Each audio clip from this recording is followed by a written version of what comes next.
husband thought we were struggling with infertility, but I was secretly taking the pill. Hey everyone! Before we jump into today's video, I'd like to ask for a quick favor. We've noticed the channel's been losing a bit of traction, and your subscription can make all the difference. It's quick, free, and really helps us keep bringing you awesome content. Your support means the world to us. Let's grow this channel together. Thank you so much. Now let's get into the video. I'm Vanessa, 37, and my husband Grant has been thinking we've been trying for a baby this whole time, but I've secretly been on the pill without telling him. I know how that sounds, trust me. But in my defense, I never actually wanted another kid. I already have my daughter Kaya from a previous relationship. She's 12 now, and honestly, one was enough for me. Grant came into our lives when Kaya was just 4. He was different from other guys I dated. He actually cared about her and treated her like his own. When he proposed after 2 years, I thought I'd hit the jackpot, a stable, loving guy who adored both me and my daughter. Sign me up. There was just one tiny problem. He made it crystal clear from day one that he wanted his own biological kid someday. And like an idiot, instead of being honest, I just smiled and said, yeah, I'm totally open to having more kids. Between us, I was absolutely not open to it at all. After we got married, we bought this cute 3-bedroom house in a good school district. Perfect family home, right? That's when Grant started bringing up the baby thing constantly. Let's start trying, he'd say, all excited, showing me nursery ideas on Pinterest. I'd nod along while secretly popping my pills every morning in the bathroom with the door locked. I'd make a whole show of tracking my cycle on this app, telling him when I was ovulating, scheduling sex on those days, the whole performance. Meanwhile, my pills stayed hidden in an old makeup compact in my tampon box, the one place I knew he'd never look. When a year passed with no luck, Grant suggested we both get fertility testing. Talk about panic mode. I had to agree, or he'd get suspicious, but I was terrified the doctor would somehow detect I was on birth control. The tests all came back normal. Of course, I pretended to be devastated when the doctor said there was no clear reason we weren't conceiving. Grant held me while I fake cried in the car afterward. The guilt was eating me alive, but not enough to actually stop. I just couldn't imagine going through pregnancy again, the sleepless nights, the crying, the body changes, none of it. But I couldn't bear to see the disappointment in his eyes if I told him the truth either. So I came up with this brilliant plan. I told Grant that fertility treatments would be too expensive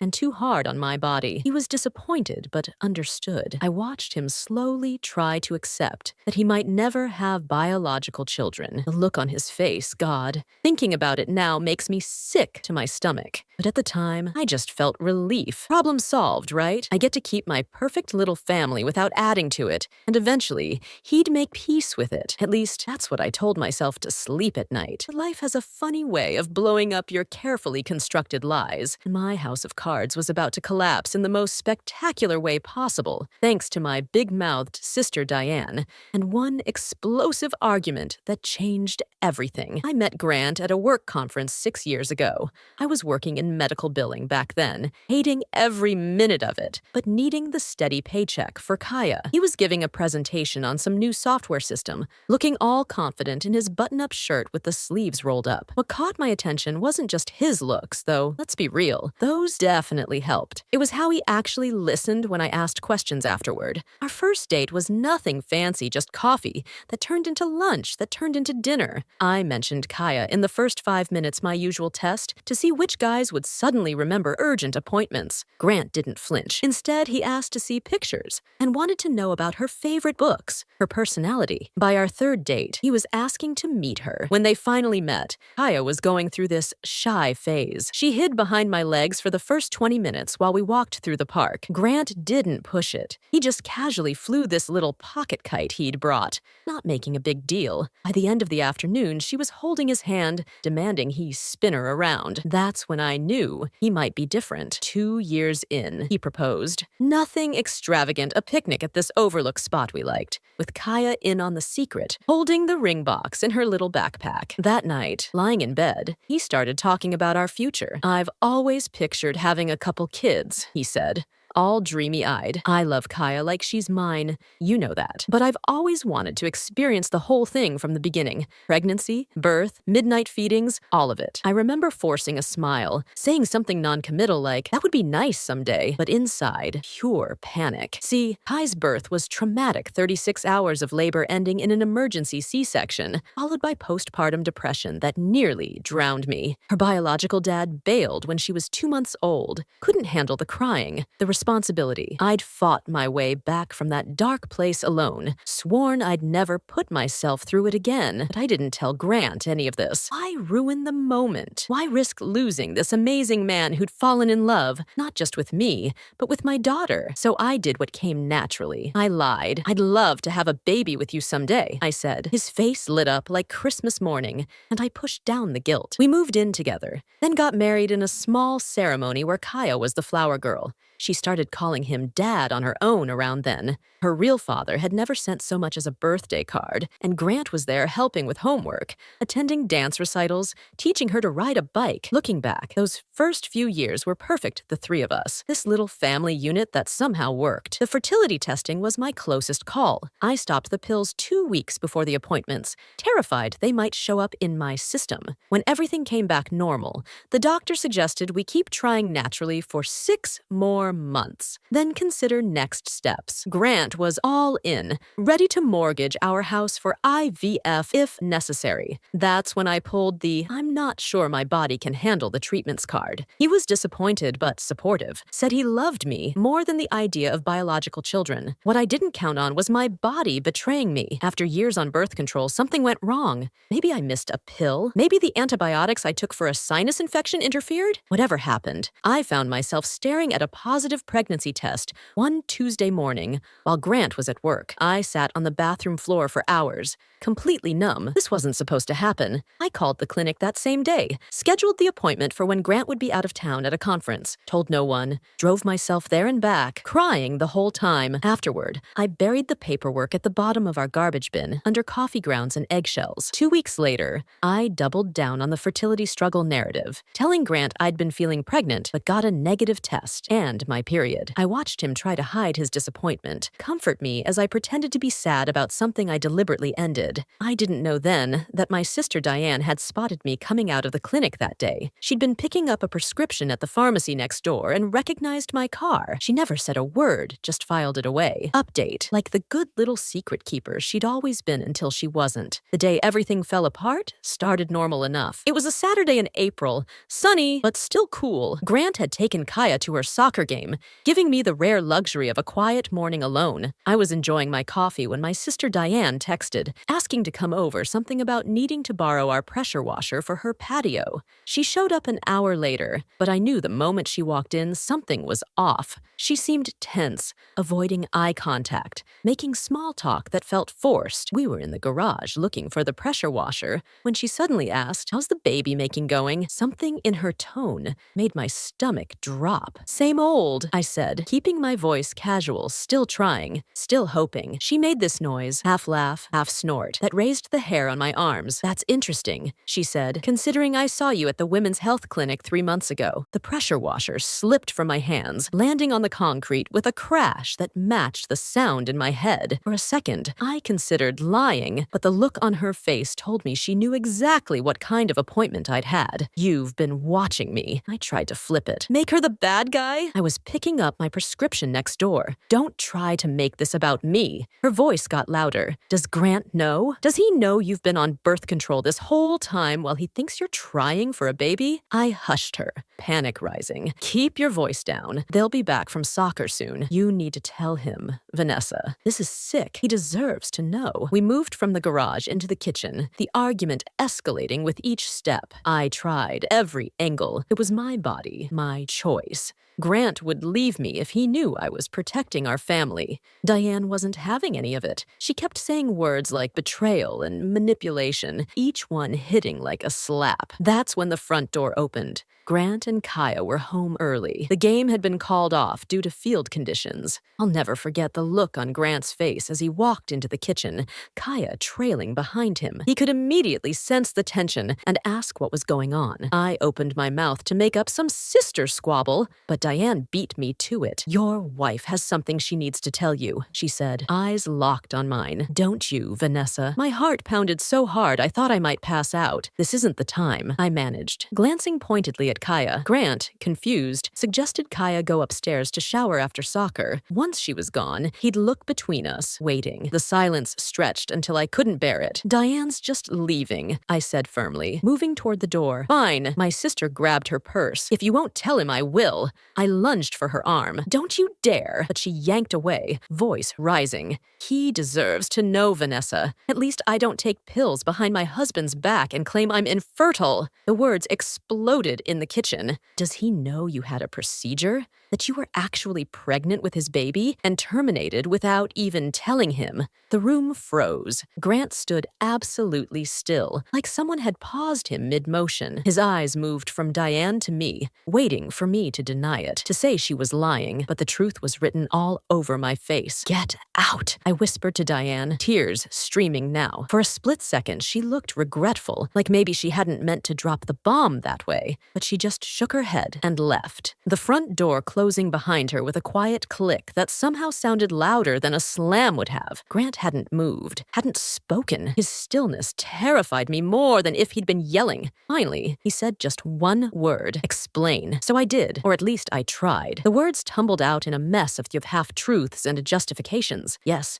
I'd been on the pill. Yes, I'd gotten pregnant accidentally despite it. Yes, I terminated without telling him. But he had to understand I wasn't ready. I was scared. I loved our life as it was. With each admission, his expression changed, hardened. I'd never seen him look at me that way before, like I was a stranger. When I finished talking, the silence stretched so long I thought I might scream just to break it. 8 years, he finally said, voice hollow. 8 years of lying to my face. Every temperature you took, every doctor's appointment, every time you cried because your period came, all of it was fake. I tried to reach for his hand. Not all of it. My love for you, for us, that was real. He pulled away like my touch burned. Doubt. Just that one word, but it sliced through me. Then he asked the question I'd been dreading. Why didn't you just tell me you didn't want more children? The honest answer that I was afraid he'd leave seemed pathetic now. "I need to leave," he said quietly. "I can't be in this house right now." Panic surged. "Please, Grant, we can work through this. I'll stop taking the pills. We can really try now. I promise." The look he gave me, a mixture of disgust and pity, told me exactly how desperate I sounded. Without another word, he walked upstairs. I followed, pleading, offering compromises, promises, apologies. He ignored me, grabbing an overnight bag from the closet, throwing clothes in without looking. Kaya appeared in her doorway, hair wet from her shower, eyes wide with confusion. "Dad? Mom? What's happening?" Grant stopped, his face softened as he looked at her. This was his weakness. I knew he'd never want to hurt her. I seized the opportunity. "Everything's fine, honey. Just a little disagreement." I turned to Grant, lowering my voice. "Please think about Kaya for a moment." I thought it worked. He hesitated, looking at our daughter's worried face. Then he set the bag down, went to her, kneeled to her height. "I need to go stay somewhere else for a little while," he said gently. "Your mom and I need some time to figure things out, but I promise this has nothing to do with you. I love you, kiddo. That will never change." Kaya started crying, begging him not to go. The sight broke something in me. I'd done this. I created this moment with my lies. Grant hugged her tight, promised to call her later, then picked up his bag and walked past me without a glance. The front door closed, his car started, and just like that, he was gone. 2 weeks after he left, the letter from his lawyer arrived divorce papers. The sight of that word, dissolution, finally broke through my denial. This was real. This was happening. Grant wasn't coming back. He wasn't forgiving me. He wasn't giving me another chance. I'd pushed him too far, betrayed him too deeply. After receiving the divorce papers, I did what any desperate woman would do. I showed up at Tyler's apartment unannounced. Knowing Grant was staying there, Tyler tried to block the door, but I pushed past him, calling Grant's name. When he emerged from the guest room, the look on his face nearly broke me. Not anger, not even hurt anymore, just nothing, like he was looking at a stranger. "Please," I begged, "just talk to me." 5 minutes. He nodded to Tyler, who reluctantly left us alone in the living room. I launched into my carefully rehearsed speech about second chances and forgiveness, about how we could start fresh, maybe even with counseling. I promised promised complete honesty moving forward. Swore I'd do whatever it took, including having a baby, if he'd just come home. Grant let me finish, then said calmly, "It was never about the baby, Vanessa." "What do you mean?" I asked, confused. "If you told me from the beginning you didn't want more children, I would have been disappointed. Yes, we might have talked about it, maybe even argued, but I would have respected your decision." His voice remained steady, emotionless. What I can't respect or forgive is the deliberate deception. Years of watching me hope and grieve, and you just performed. Who does that to someone they claim to love? Update final. I was scared that I didn't want to lose him, but he just shook his head. That's the worst part. You didn't trust me enough to be honest. Instead, you decided what I could or couldn't handle, what information I deserved to have about my own life, my own marriage. He sighed suddenly, looking exhausted. And the pregnancy. Vanessa, you were carrying my child. Whatever your choice, I had a right to know. I was on birth control. It wasn't supposed to happen. I protested, but it did happen. And you made a unilateral decision about our baby without even telling me it existed. For the first time, his voice cracked slightly. Do you have any idea what that feels like? To learn you had a child that was gone before you even knew about it? I hadn't thought about it that way. In my mind, it was just a mistake, a complication to be handled. I'd never considered that he might view it as his child already loved, already mourned. The realization made me dizzy with guilt, but I pushed it away. I couldn't afford to feel that now.